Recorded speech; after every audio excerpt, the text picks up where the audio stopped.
Another day, another Deadlock patch, as we receive one more boon from our Valve patrons this month. Featuring changes like over 20 different heroes getting balance adjustments, it's got good news for Shiv mains as he's finally got that knee surgery he wanted and gained 1 extra stamina. He can now cut through up to 6 different foes before slaying someone with Killing Blow. Victor and Bebop have both been rebalanced in Brawl, so you won't be melted by Hyper Beam anywhere near as regularly and should have an easier time avoiding Aura of Suffering, alongside countless item adjustments specifically in the game mode.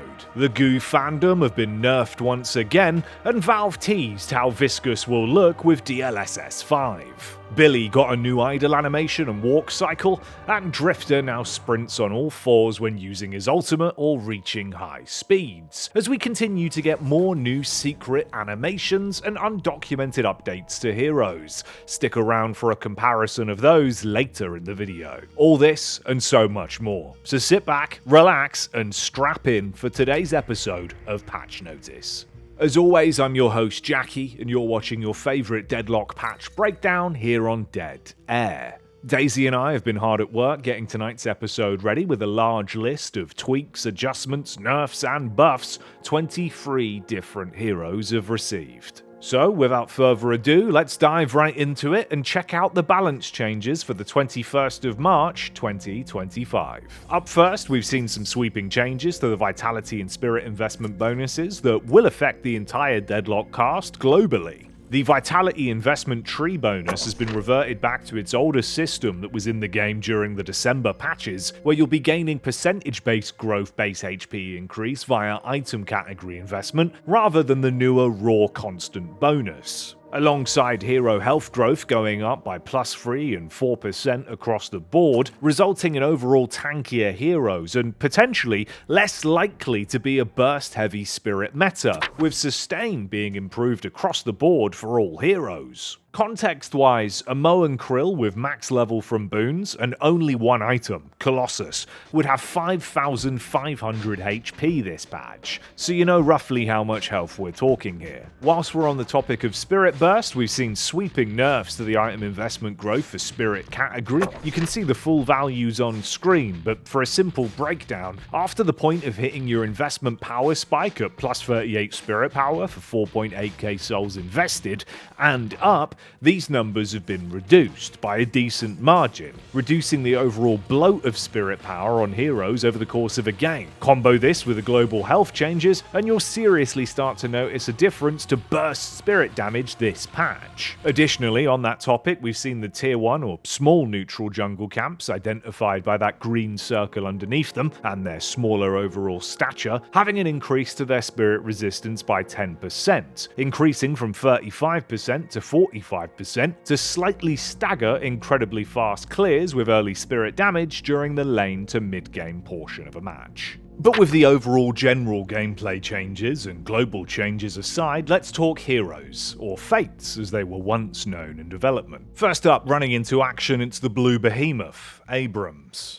The Deadlock Detective has seen his melee power growth per boon increase by 10%, granting him a decent power spike to melee damage that will compound over the course of a game. A nice change for those Abrams that enjoy throwing fists. Additionally, Valve do continue to play around with Siphon Life. Its base radius was increased from 7.5 meters to 8 meters, so a 0.5 meter radius increase there. You can see the visual growth comparison on screen now. However, they did shave off 0.5 meters from his tier 3 AP upgrade, so this will balance out with the maximum radius remaining the same pre and post patch, but you now have a bigger radius at the base level rather than needing the tier 3 to gain the full radius increase, as you can see in the before and after.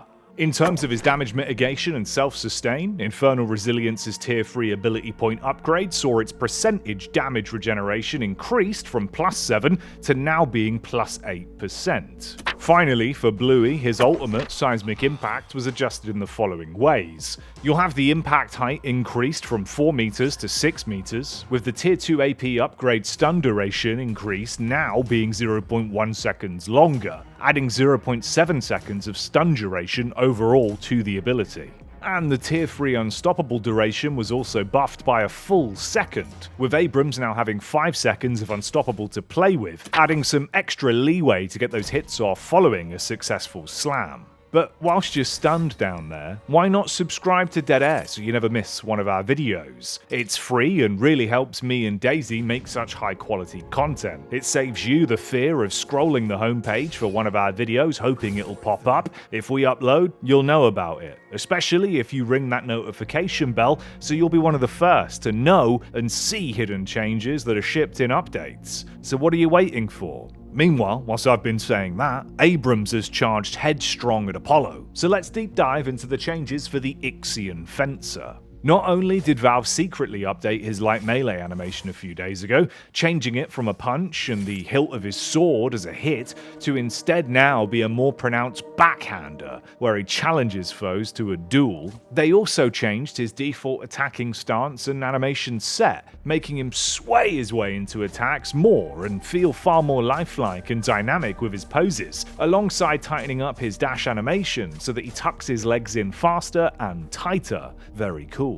In terms of the documented changes in tonight's major balance patch though, his weapon damage has been increased, with bullet damage going up from 17 to 18.5, so that family heirloom sword is sharper than ever. Additionally, Ripost's tier 2 melee resist reduction has been increased from -22% to -30%, and finally for Apollo we saw the tier 3 ability point upgrade stun duration get a further 0.4 seconds of duration added, capping out now at 1.6 seconds total, up from 1.2 seconds pre-patch. But with Apollo sprinting away, Billy is not far behind, ready to bounce into action with some movement-oriented changes in this patch. Firstly, he's received that new idle animation pose and updated run cycle that I mentioned in the intro of today's video, alongside some functionality changes to Rising Ram. Similar to the calico changes we had last patch with Leaping Slash, Rising Ram was tweaked so that you can now use it to gain verticality when looking upwards past a certain angle. Previously, of course, you'd need to jump to travel upwards, as you can see in these before and after comparisons. That does also mean you'll now be able to use it to quickly dash upwards towards the bridge buff bounce pad, rather than needing to climb it or use stamina. Pretty neat.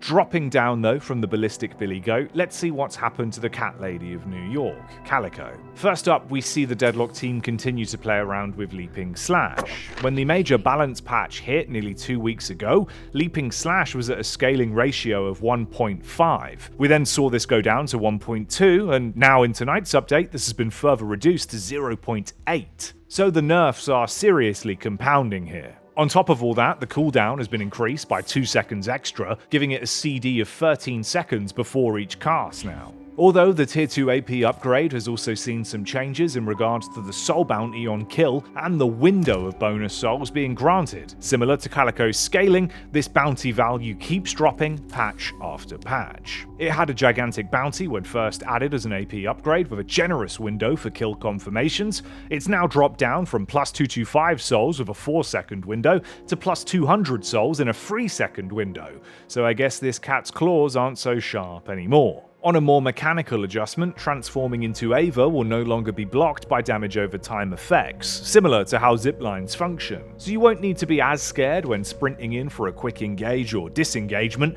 versus a pocket or infernus duo. And lastly then, her ultimate Return to Shadows saw 2 different adjustments. You can see on screen now a comparison between the move speed and Return to Shadows, as this has been reduced from 30% to 20%, and additionally it will now also take an additional 10 seconds to refresh its CD, going up from 90 seconds to 100 seconds on the cooldown. Climbing away from Calico, you'll arrive at our next hero, the dazzling Celeste. Right out the gate, her base bullet and melee resistance has been reduced from -6 to an increased -8, and her gun, or I suppose in this instance baton, was also mechanically tweaked. Previously, the weapon sported no fall-off range at all, and would be usable for full damage technically from one side lane all the way to the other, with the weapon statistics simply displaying a non-applicable sign in regards to its damage fall-off. However, now that's been changed to a more normal 22 to 60 meters radius of fall-off range, once again making Vindicta the undisputed best for range fall-off,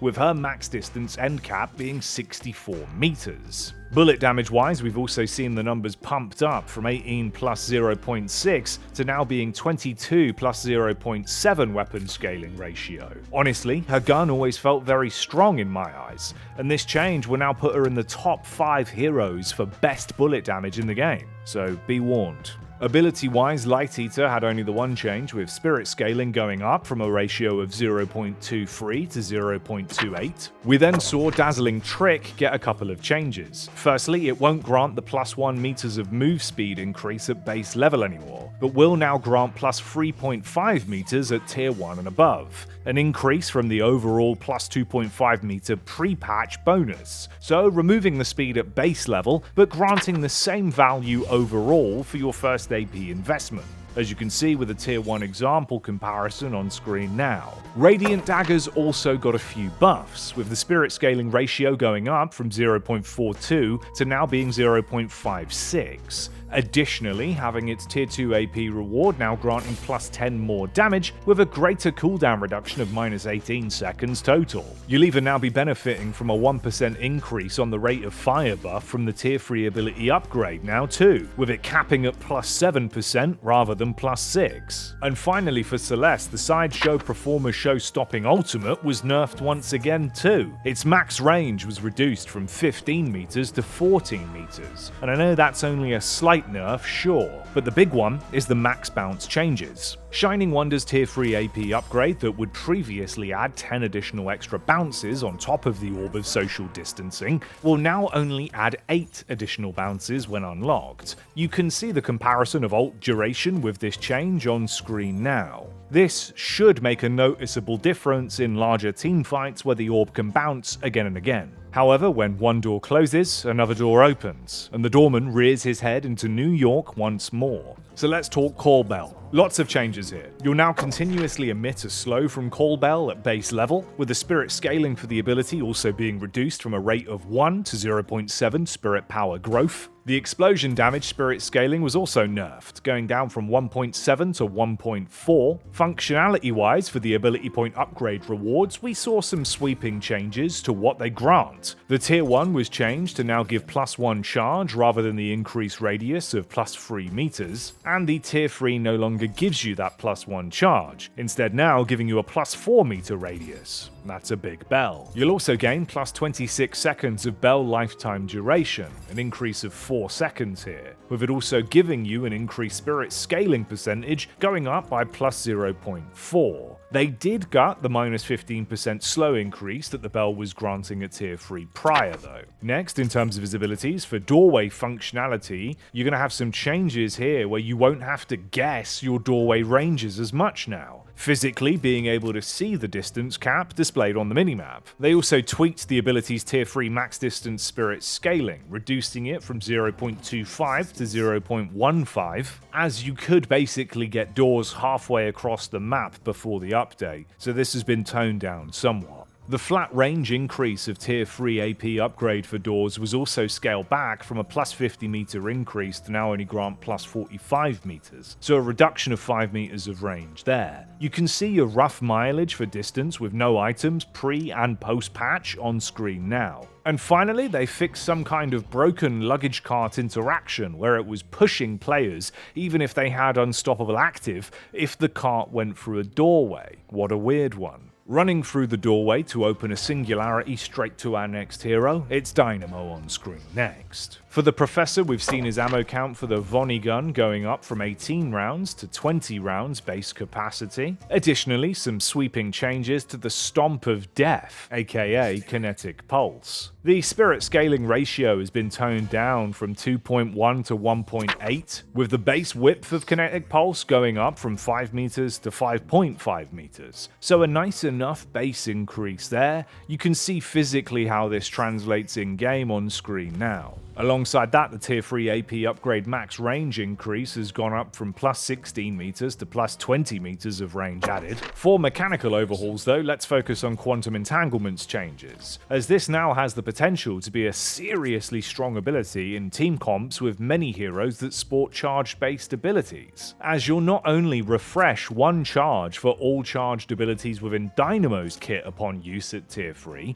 but you'll even be granting a half-charge refresh to teammates. Very cool. Thanks, Valve. Lastly then, Singularity had its max health as damage tier 3 increased from a ratio of 5.5% damage dealt to 6% damage dealt. So some pleasant rebalance changes for Dynamo players here in my eyes. But as Dynamo sprints off into the sunset, Graves enters the ritual. There's been some seriously generational changes to the Necromancer of New York in this update, so let's break it down. First up, let's talk Deadheads, which, by the way, if you'd like to have your name featured in the end credits of Patch Notice, all you have to do is become a Deadhead and join our YouTube members program. It seriously helps myself and Daisy make the highest quality Deadlock content on the internet full time, and lets us pursue our passion of Deadlock. With that said though, the Jar of Dead itself has had its spirit scaling increased from a ratio of 0.25 to 0.35, with the health per boon for these bad boys going up from 1 to 1.3. Alongside that, we also had some collision-based bug fixes to do with geometry displacements affecting the Deadheads. And the tier 2 AP upgrade will now even increase the lifetime duration of those Deadheads by plus 4 seconds now, giving you longer summons. But it's not just heads getting stronger, it's hands too. Grasping Hands, her immobilized CC, had some huge tweaks. Taking a leaf from the updated McGinnis wall book, it'll now spawn 2 shambling ghouls when used. You can see in the before and after comparison on screen now, rather than the tier 2 AP upgrade reducing the cooldown by a minus 12-second increase, it'll instead spawn 2 ghouls that charge towards the poor soul that's trapped in the hand's grasp. They also reduce the deployment, or I guess you could call it arming time, of the hands, going down from a ratio of 0.7 seconds to 0.6 seconds. A minor buff when looked at in isolation, but it will make a big difference in catching players, and overall is a huge change with the addition of the ghouls being spawned on cast. Essence Theft also saw its tier 3 additionally have some engine level fixes to make the bonus target hit latch onto multiple enemies more reliably. And lastly, her ultimate had a few adjustments regarding its ghoul spawning capabilities. At base level, you'll now spawn 2 ghouls rather than 1, so a buff in that regard. However, with her tier 3, you'll no longer gain that increase of 3 ghouls spawned on cast, taking away some of that instant overwhelm capability of the ultimate at its max level. But to compensate, we did see the tier 3 current health dealt as damage be pumped up by an additional 1%, going up from 5% to 6% damage dealt. Honestly though, with the 2 ghouls that are spawned from Grasping Hands and the overall lower CD of her hands rather than the ultimate, the potential for Echo Shard Grasping Hands to quickly burst 4 ghouls and immobilize targets could very quickly become meta.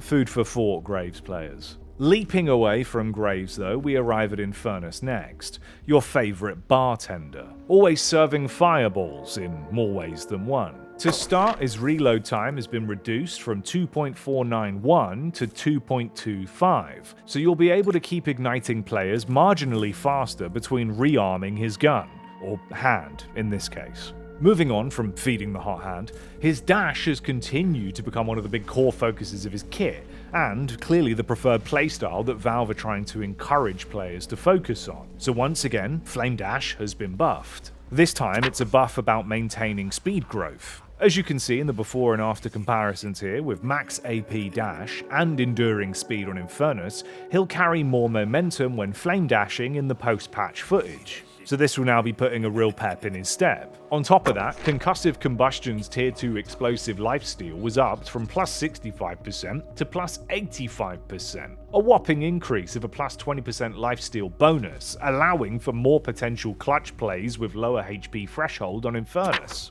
Popping round the corner from the bartender though, it's Ivy, back in the forefront of things. Some much needed tweaks to stone form in this update, with the spirit scaling of Ivy's very strong crowd control ability going down from 0.8 to 0.6. alongside a reduction being made to the tier 3 AP reward increase of +2 being brought down to a more reasonable +1.7. We then saw a few sweeping adjustments and rebalances to airdrop 2, her ultimate. Firstly, its ally cast range was increased from 18 meters of range cap to 22 meters, so a decent improvement there. Similar to the calico Ava damage over time change, you'll now also be able to use airdrop when afflicted by a dot, stopping Ivy shuddering in fear at the sight of an infernus and pocket gank. We've also seen the base cooldown go up from every 65 seconds to every 85 seconds that the ultimate will refresh. However, I say base cooldown as if you use airdrop in conjunction with an ally now, you'll actually knock an extra 25% off the cooldown timer.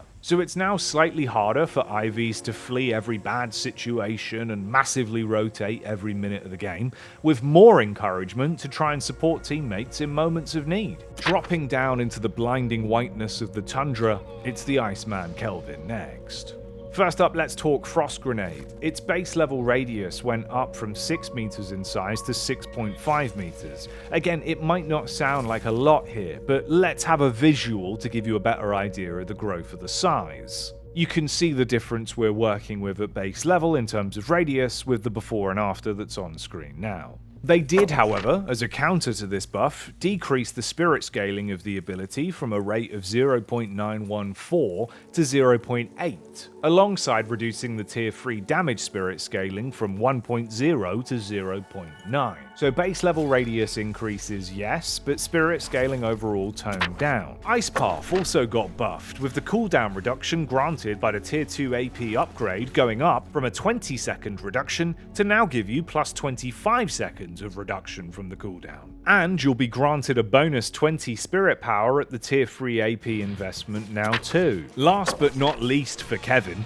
Frozen Shelter had its tier 3 health regen amount buffed from 50 to 65. So a decent increase there alongside the global vitality changes. But behind Kelvin, just waiting to say his name wrong, it's Maggie McGinnis. Or should I say, the heavy barrage master herself. Now, Valve have instantly targeted the true source of Maggie's power. Following the radius and other tweaks to her heavy barrage in the more recent patches, they've decided enough is enough and toned it down. The cooldown will now be 10 seconds longer, spirit scaling is down from 0.23 to 0.2, alongside the tier 3 AP upgrade increase scaling being reduced from 0.2 to 0.16. And even the tier 3 AP DPS increase was nerfed, bringing down the damage per second increase from 22 to 18. But has this killed McGinnis ult, I hear you say, deadheads? Well, for a comparison of the pre and post patch damage with no items at the tier 3 of the ult, before the update you were doing on average about 360 damage per second. Now you'll be dealing 237 damage per second. But let's say you went for a full ultimate build, you can still hit upwards of 1.5k damage per second from the ultimate. So it's absolutely still viable, but you're not going to be melting for everyone in the laning phase, maxing tier 3 AP on her ultimate first. So let's talk about what they have buffed then.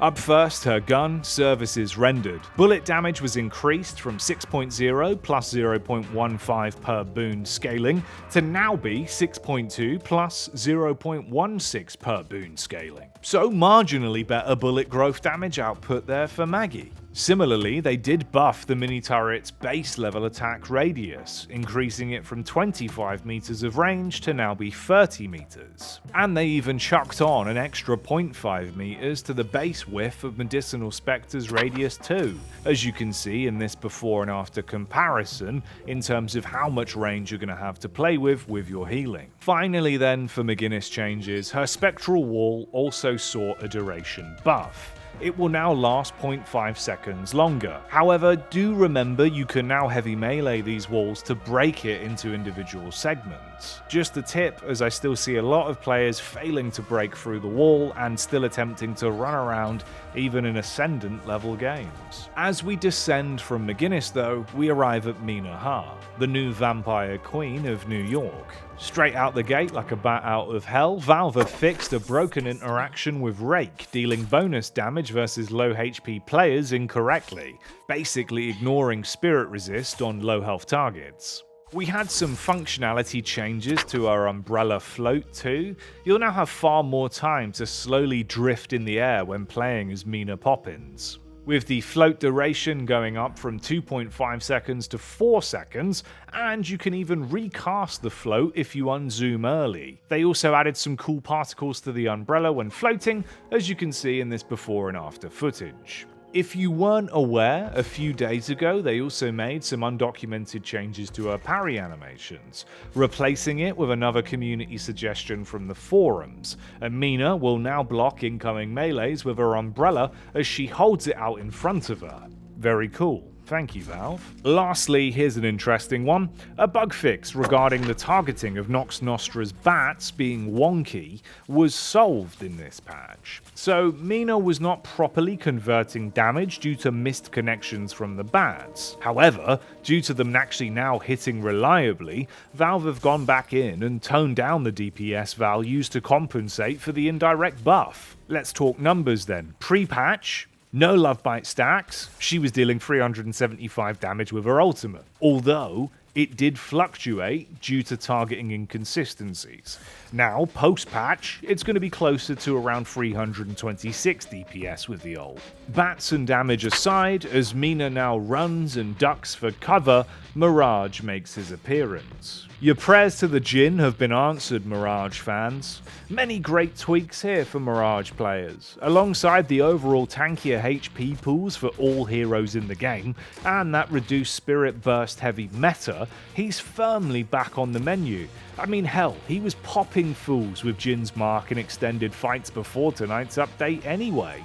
But either way, it's good for Mirage mains. Firstly, function and mechanical changes to Fire Scarabs continue to be implemented to Deadlock, with the ability now being a life drain that steals HP from the enemy whilst dealing DPS to them for a period of 8 seconds. They won't be granting that plus 10% damage amp anymore though, however, instead combating outgoing enemy damage by reducing their damage output by 20%, and a bonus plus 15% on top of that in the tier 3 AP upgrade. We've also seen Tornado, or Dust Devil as it's now called, get an increase of 0.5 meters of travel radius, bringing it up to a distance of 4 meters now, with a more generous recast window of 6 seconds too. Then when it comes to Jinn's mark, we got this new visual indicator for building stacks. As you can see in the before and after comparison, it will physically count up the numbers when building stacks now, letting you know where you're at. The spirit scaling was also reduced from 0.51 to 0.44, alongside having the tier 1 slow duration on proc brought up from 0.5 seconds to 0.8 seconds, with the tier 2 multiplier duration increased from 2.5 seconds to 3 seconds. And additionally, for fans of the new and improved Traveler Ultimate, you'll be happy to hear that Valve continued to improve the functionality of it. Just like the Calico and Ivy dot based changes, Mirage 2 will no longer be stopped from casting Traveler under the effect of damage over time sources. They did, however, reduce the wait time by a second and slim down the CD reset interrupt time by 2 seconds as well, going down from 6 seconds to 4 seconds. Alongside all that, even reducing the cooldown from 145 seconds to 120 seconds. And you'll now be able to select both units and map locations directly to choose your teleport location now, for increased ease of access. You can also manually cancel the ability in cast too if you change your mind.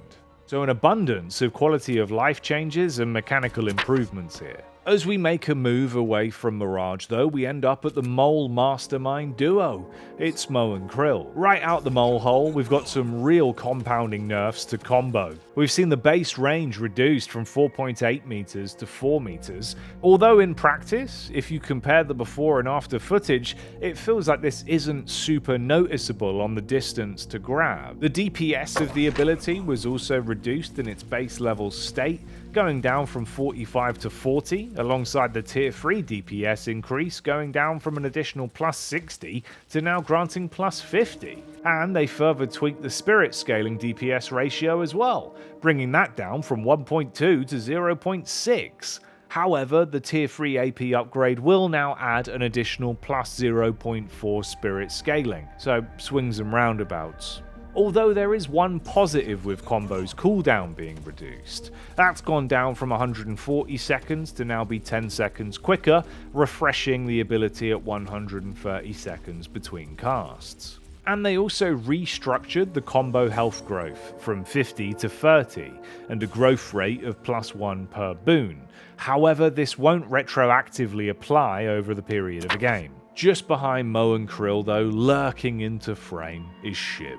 Finally back from knee surgery following some serious kneecappings from Yoshi as of late, it's looking mighty good for Shiv movement enjoyers. You'll be jumping for joy as you now have 3 stamina to play with at base level, going up from 2. Alongside a slightly higher stamina cooldown to compensate, the recharge rate is now 5.5 seconds per stamina pipette gained back, rather than 4.5 seconds. Additionally, bloodletting will no longer interrupt sliding when using the slide animation now when you use the ability, so a nice quality of life change there. It is also now affected by healing modifiers too. A massive one though is the fact that his ultimate feels like it's taken a leaf from Apollo's book, as Shiv can now cut through multiple foes, leaping through up to 6 different heroes until he reaches someone that he can execute, and dealing damage the entire way along, adding some serious potential for massive damage. Looks cool too, doesn't it? As Shiv crouch walks away though, giving his knees time to heal from surgery,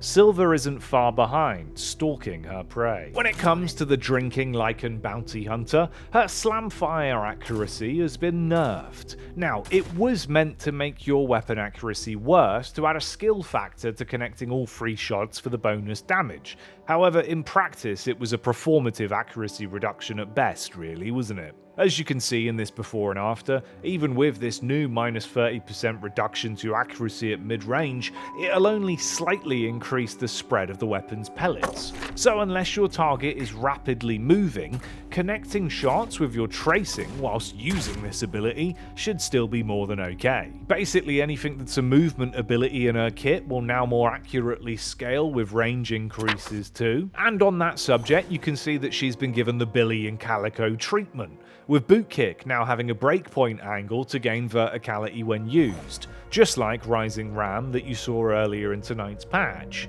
as you can see in this before and after comparison. Of course, that does also mean that the ability to boot kick straight up to the bridge buff bounce pads also now works on Silver too. In regards to her Lichen form, tail whack has been increased in regards to its spirit scaling at a ratio of 1.5. up by 0.5 scaling from pre-patch. You'll also now have 1.5 meters of bonus move speed when in wolf mode, on top of the tier 1 resistances being buffed, going up from +18% resistance to +20%. And that tier 2 health bonus has also gone up by another 50 HP, increasing from +150 to now being +200, effectively putting wolf form back where it was when she shipped, give or take, following nerf after nerf after nerf, and now buff after buff after buff. She'll even now have a 1.5 second buffer for kill credit with her tier 3 AP upgrade of Lichen Curse,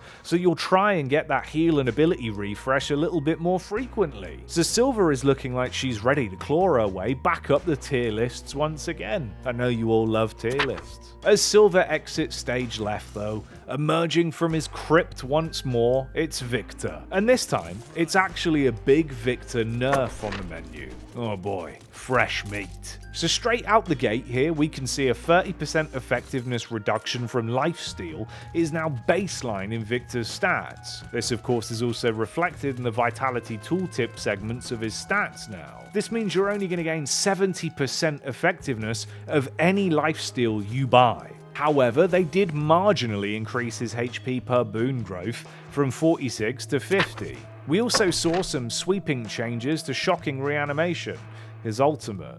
Firstly, it will now have a larger baseline radius up from 12 meters to 18 meters, as you can see the difference here in this before and after. But the tier 3 will no longer grant that +6 meter radius increase. instead now granting an even greater cooldown reduction, going up from -70 seconds to -100 seconds. But you do need to factor in that the base cooldown went up from 210 seconds to 230 seconds, so it's more of a compensation buff than it is an outright increase there. Lastly though, at tier 3 you'll also now be gaining an extra 150 bonus damage dealt from the upgrade. So again, swings and roundabouts for Victors on this one. As we forget about the pain caused by Victor and embrace the cube, we splatter straight into our next hero, Viscous. Puddle Punch has had some changes, with the scaling being further reduced, going down even more from 0.8 to 0.6. However, Valve were benevolent to the Goo fans, giving you a bonus plus 20 damage at base level. Although a good nerf is that the wind-up time has been increased from 0.15 seconds to 0.2 seconds, giving a slightly longer period for outplay and parry windows when having to operate around gigantic fists of goo flying at you. As you can see, it's still very tight in this before and after comparison, however.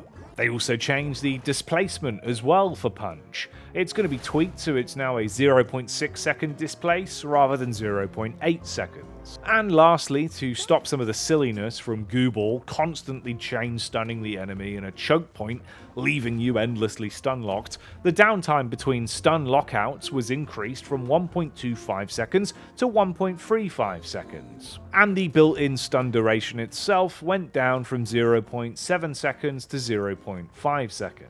Finally for Gooball though, the duration of the ultimate was increased by an additional second, from 10 seconds to 11 seconds. And as we slide away, happy and thriving in the safety of the cube, we pull up at the new and improved Wraith, who's been terrorizing your lobby since her major rework 2 weeks ago. Now there's been some nice balance and thematic adjustments to Wraith in this patch in my eyes. Firstly, the heart suit of cards heal was tweaked to only grant a half heal for any secondary targets hit by the AoE of the card, and Card Trick itself will now use a real card deck system. For context, because I've seen the wording of this change confusing people a little bit, it seems like effectively you'll now have a deck of 10 cards in total. 2 of each suit and 2 jokers with the tier 3 AP upgrade. Any additional cards that are granted by extra charges will not pull from that 10 card deck, and instead seem to sort of come from thin air, and default to alternating in my testing from either spades or clubs, from what I can tell. But you'll effectively have more control over knowing what cards Wraith could pull next, and it means that you could now kinda count your cards and keep them or discard them to have a way stronger hand going into fights. It's a cool change, honestly. Additionally, her teleport, Project Mind, was also adjusted too. You'll now have a longer cooldown at base level, up from 42 to 46 seconds, however her tier 3 now reduces the cooldown further by a -32 second reduction. This is of course to compensate.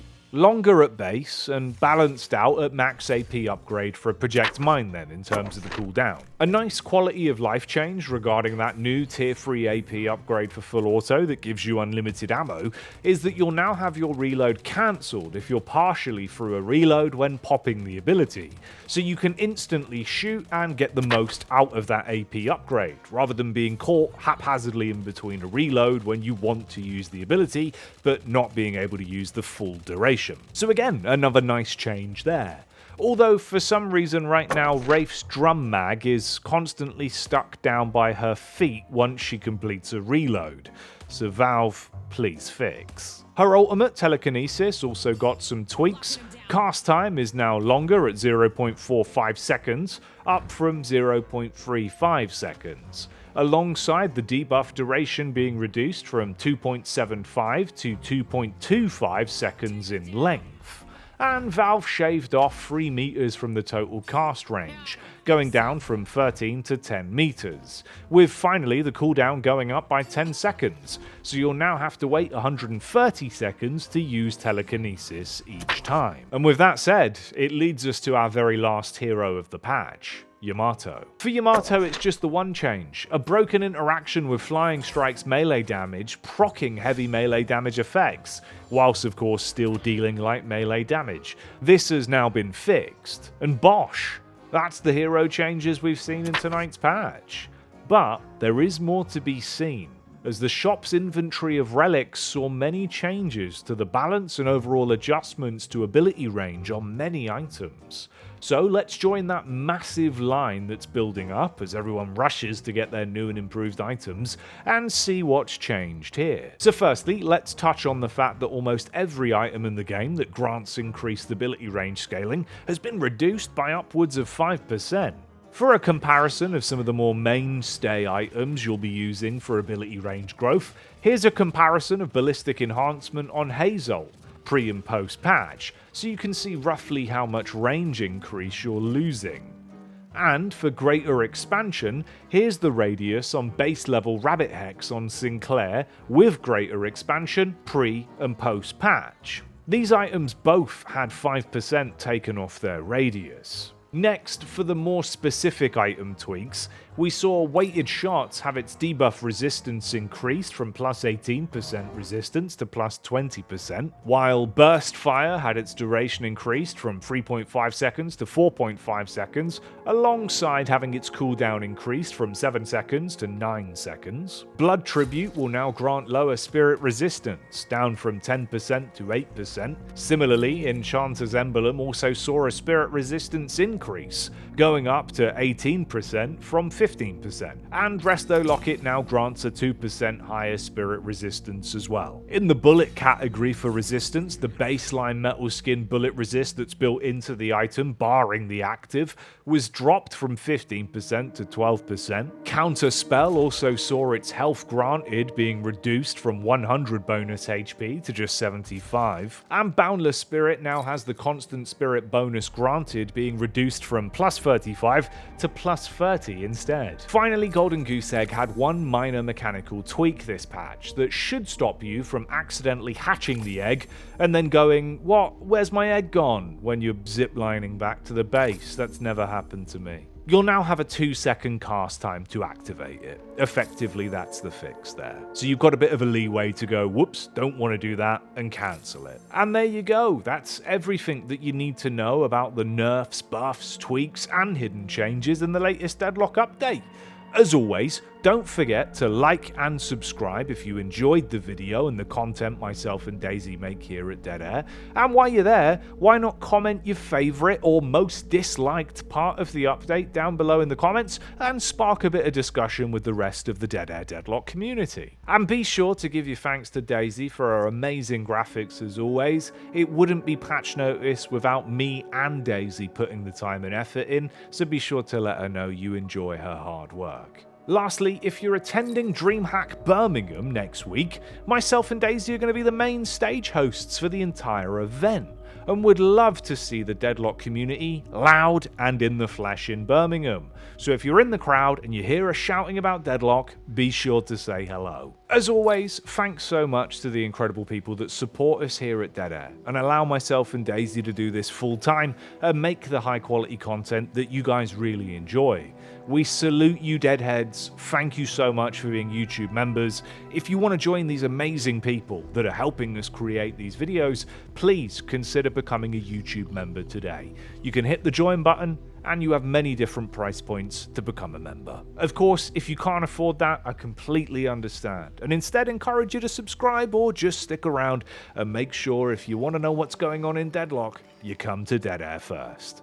Right then, with all that said, this is looking to be one spicy patch, and I've got a few new builds that I need to go and test out and do a bit of tweaking on some of my old builds. So catch me and Daisy in Broadway Lane running a Graves and McGinnis duo setup, just trying to see how annoying we can be with the new changes. But with that said, we'll see you all next time. Get back out there, deadheads, and enjoy what is possibly the last balance patch for Deadlock in March. Although I say that, and then Yoshi will probably drop another one in about 24 hours time. So bye bye deadheads, we'll see you later.